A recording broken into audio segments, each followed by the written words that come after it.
Baik, terima kasih. Ini memang menjadi kekhawatiran ya. Jawaban singkatnya adalah sebenarnya RUU ini sejak semula tetap mengakomodasi adanya madrasah.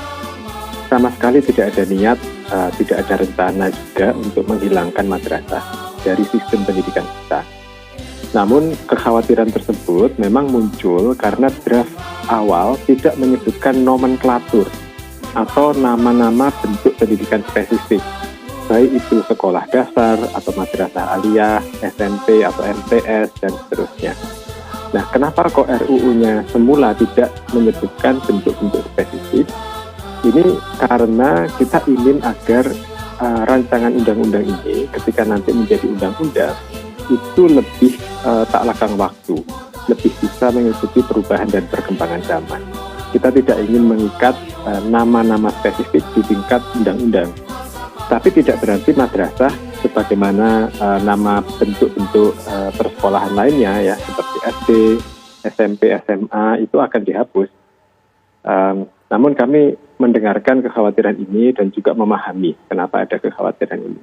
Jika tidak disebutkan secara eksplisit, mungkin akan timbul penafsiran yang kurang tepat seperti yang berkembang kemarin ya, seperti disampaikan di pengantar tadi.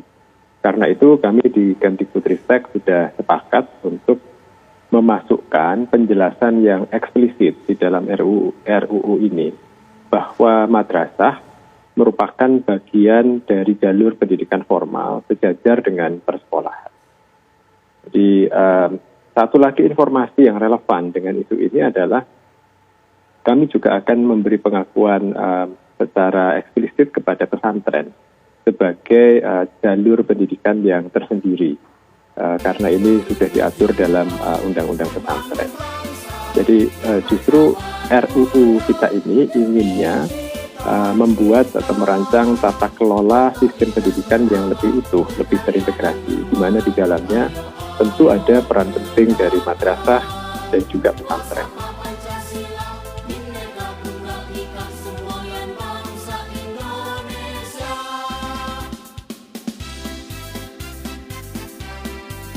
Bismillahirrahmanirrahim.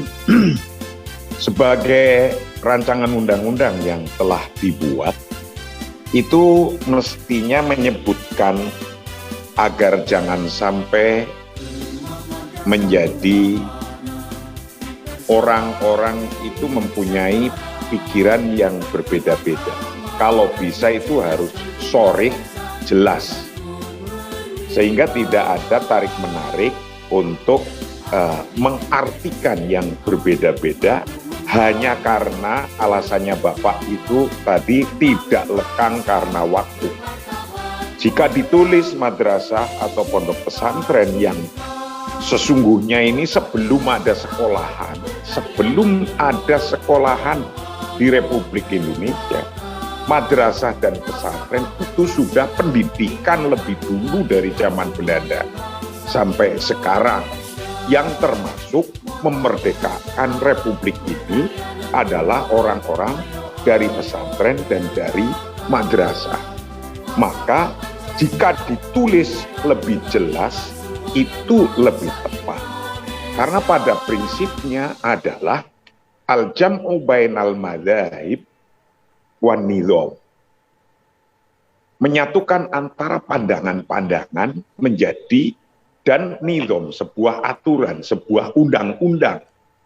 Maka apa beratnya nyebut madrasah di situ? Wong paling hanya 5 kata. 5 kata aja jadi berat itu. Apa sih yang membuat berat sih? Kok hanya pada keterangan doang? Hanya pada keterangan saja. Beratnya nyebut 5 kalimat itu apa coba? Itu pertanyaan saya.